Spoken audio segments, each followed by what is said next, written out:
ফুল দিতে গিয়ে রিকশা চালককে গ্রেফতার করা হলো। সেই রিকশা চালককে গ্রেফতার করার পর আমরা দেখলাম খুব সমালোচনা, ফটোকার্ডও দেখলাম যে তাকে হত্যা মামলায় গ্রেফতার করা হয়েছে এবং এর পরবর্তীতে আমরা সরকারি বিবৃতি দেখলাম এবং ডিএমপি থেকেও এক ধরনের একটি কথা বলা হয়েছে তাকে হত্যা মামলায় তাকে গ্রেফতার করা হয়নি এবং আমরা দেখলাম যে নিয়মিত মামলায় গ্রেফতার করা হয়েছে। বিষয়টা খুবই অস্পষ্ট ঠেকেছে আমার কাছে এবং আমি আপনার কাছে শুনতে চাই আসলে আপনি কিভাবে দেখছেন, কারণ এত আগের একটি মামলা যদি তার বিরুদ্ধে অপরাধ এরকম অভিযোগ থেকে থাকে তাহলে এতদিন পরে কেন ফুল দিতে এসে একজন রিকশা চালক গ্রেফতার হয়ে গেলেন?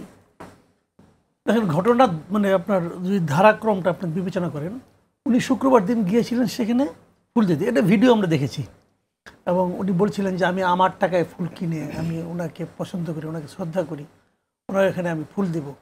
এবং এটা ওখানে মবের পাল্লায় পড়লেন, মব তাকে মারধর করছে। মারধর করার পর আমাদের মানে আপনার আওয়ামী লীগ, যুবলীগ, ছাত্রলীগ এরা মিলে এবং পুলিশও ছিল মানে ইয়ের মধ্যে, তারা সবাই মিলে এই ছেলেটাকে মারতে গিয়েছিল, এই জন্য হত্যা প্রচেষ্টা। কারণ এর মধ্যে মামলাগুলো আমাদের এখানে যে মামলাগুলি হয় সেখানে কিছু অজ্ঞাত লোক থাকে। তো অজ্ঞাত হিসেবে এই আজিজুর রহমান যিনি রিকশা চালক তাকেও দেখানোর পর তাকে নিয়ে গিয়ে পরের দিন শনিবার দিন তাকে নিয়ে কোর্টে যাওয়া হয়েছে। কোর্ট তাকে বলছে, তাকে আদালত থেকে বলছে তাকে জেলে পাঠিয়ে দেওয়া হোক, কারণ মামলার তদন্তের স্বার্থে। সে বাইরে থাকলে তদন্তের মধ্যে একটা বিরাট ঝামেলা করতে পারে, সে প্রভাবশালী লোক, তো এই ভয়ে তাকে জেলে পাঠিয়ে দিয়েছে।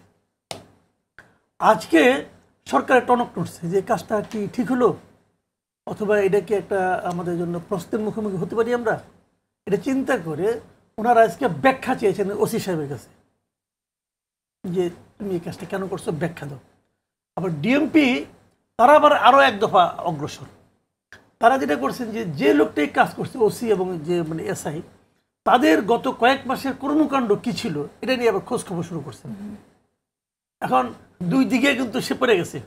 এখন ঘটনাটা লক্ষ্য করেন, 2 দিন আগে আমরা শুনলাম যে প্রথম উপদেষ্টার তথ্য সচিব উনি বলেছিলেন যে যদি কোনো 15 আগস্টে কোনো কর্মসূচি গ্রহণ করা হয় তাদের বিরুদ্ধে আইনানুগ ব্যবস্থা নেওয়া হবে। তো 15 আগস্টের কর্মসূচির সঙ্গে আইনের কি সম্পর্ক? আইনের সম্পর্ক আছে যদি আওয়ামী লীগের কোনো রাজনৈতিক কর্মকাণ্ড হয় তার ব্যাপারে আইন নিতে পারেন আপনি, কিন্তু 15 আগস্টের সঙ্গে আইনের কি সম্পর্ক আছে? একজন লোক 15 আগস্টে তার বঙ্গবন্ধু মারা গেছে, এই জন্য উনি শোক প্রকাশ করতেই পারেন। এবং আমরা এটাও দেখেছি যে 32 নম্বরের সামনে ছাত্র দলের কিছু লোক ওখানে ছিল, তারা কিন্তু বলছে যে নাম প্রকাশ করা হয়েছে, পত্রিকা দেখছেন, আমরা এখন বলতে চাই না আমি, এবং তারা কিন্তু বলছে যে আমরা এখানে আসছি যাতে নেই কোনো কেউ এই ধরনের কর্মসূচি করতে না পারে। 32 নম্বরের সামনে যে পার্ক আছে, যে একের ওপারে যে পার্ক, সেখানে ডিজে পার্টি করা হয়েছে। তো এগুলো কোনো সমস্যা হয় না, কিন্তু আইন শৃঙ্খলা লঙ্ঘিত হয়েছে যারা ফুল দিতে গেছে তা আদের ব্যাপারে। একটা ভিডিও দেখলাম, একজন ভদ্র মহিলা, বয়স্ক মহিলা, ওনার হাতে দেখলাম দুটো ছোটো ছোটো ফুল।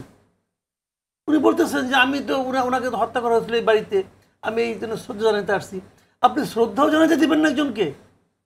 মানে শোক প্রকাশ অথবা শোক প্রকাশ না করা এটা কি বাধ্যতামূলক হতে পারে কোনো আইনে, পৃথিবীর কোনো আইনে? আচ্ছা, সেটা হলো এখন মানে তার বিরুদ্ধে এখন যেটা হলো যে ওই আমি শেষ করি একটা ব্যাখ্যা। পুলিশ কিন্তু 14 তারিখে বলেছিল যে ওনাদেরকে নাকি এখানে তৎপর থাকার জন্য প্রধান উপদেষ্টার মানে আপনার প্রেস সেক্রেটারি নির্দেশ দিয়েছেন, ওই নির্দেশনা অনুযায়ী তারা এখানে তৎপর হয়েছেন। এখন ওই নির্দেশনা পালন করতে যায় তারা তাকে একজনকে ধরে নিয়ে গেছে। এখন এইটা করে যে এসআই এই রিপোর্ট লিখেছে, আমার ধারণা সেই বিপদে পড়তেছে, এখন বিপদে পড়তেছে। তার এখন গত এক মাসের কর্মকাণ্ড ক্ষতি দিতেছে।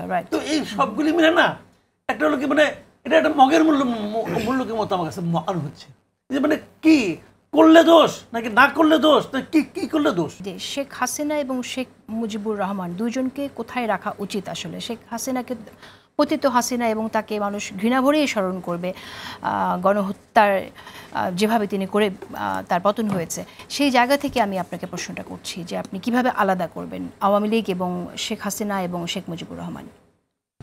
তিনটে আলাদা আলাদা বিষয়। আওয়ামী লীগ একটা পলিটিক্যাল পার্টি, যে পার্টি আমাদের দেশের স্বাধীনতা সংগ্রামে নেতৃত্ব দিয়েছে। বঙ্গবন্ধু শেখ মুজিব উনি সেই স্বাধীনতা সংগ্রামের নেতা ছিলেন।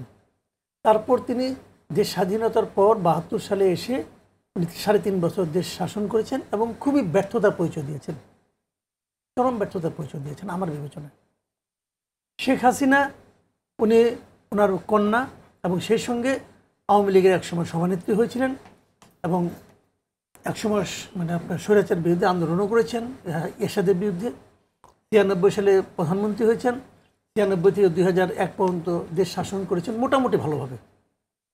২০০৮-এর নির্বাচনের মাধ্যমে ২০০৯ থেকে উনি ২০২৪ পর্যন্ত যে শাসন করেছেন, এর মধ্যে প্রতিদিনই তিনি আগের দিনের চেয়ে বেশি স্বৈরাচারী হয়ে উঠেছেন এবং সর্বশেষ উনি একজন স্বৈরাচারী শাসক হিসেবে ওনার পতন হয়েছে। এই হলো তিনজনকে আমি যদি ক্যারেক্টারাইজ করি আর কি এভাবে। এর মধ্যে আমি যেটা পার্সোনালি মনে করি, যেহেতু আলোচনাটা 15 আগস্ট নিয়ে হচ্ছে, আমি শেখ হাসিনা আলোচনাটা করতে চাই না, এখানে ওটা তো গেছে গন কেস। আমি শেখ হাসিনাকে মূল্যায়ন করি যে উনি বাংলাদেশের জন্য মানে সবচেয়ে ক্ষতিকর ব্যক্তিদের মধ্যে একজন।